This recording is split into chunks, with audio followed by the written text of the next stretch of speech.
ছাত্র জনতা বা সমন্বয়ক পরিচয়ে লুটপাটকারীদের কঠোর হাতে দমনের আহ্বান জানিয়েছেন বিএনপির আন্তর্জাতিক সম্পর্ক বিষয়ক কমিটির সদস্য ইঞ্জিনিয়ার ইশরাক হোসেন। বুধবার ফেসবুকে নিজের পেজে দেওয়া স্ট্যাটাসে এই আহ্বান জানান ইশরাক। তবে তার এই আহ্বানের পাল্টা প্রতিবাদ জানিয়েছেন জাতীয় নাগরিক পার্টির মুখ্য সংগঠক সার্জিস আলম। স্ট্যাটাসে ইশরাক লেখেন, ছাত্র জনতা অথবা সমন্বয়ক পরিচয়ে কিছু দুর্বৃত্ত দেশব্যাপী ডাকাতি, লুটপাট ও দখলদারিতে জড়িত হয়ে পড়েছে। কখনো এরা রাজনৈতিক দলের পরিচয় ব্যবহার করছে এবং কখনো এরা ভাড়ায় সন্ত্রাসী কর্মকাণ্ড করতে যাচ্ছে।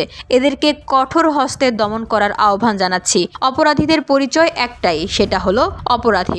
ধুলো, ময়লা ও ক্ষতিকর ধূলিকণা থেকে নিমিষেই মুক্তি দেয় চৌধুরী এয়ার পিউরিফায়ার। এর শক্তিশালী সাকশন ঘরের কোনায় কোনায় লুকিয়ে থাকা সকল ধুলা টেনে ফিল্টার করে এবং বের করে আনে নির্মল ও স্বাস্থ্যকর হাওয়া।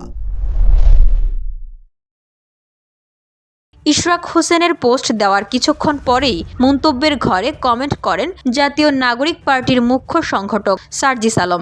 সার্জিস আলম লেখেন, একইভাবে যারা দলীয় পরিচয় ব্যবহার করে চাঁদাবাজি, দখলদারিত্ব, লুটপাট করছে তাদেরকেও কঠোর হস্তে দমন করতে হবে।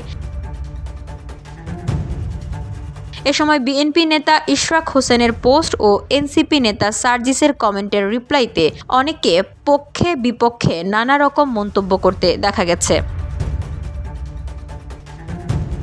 VOD Bangla news desk.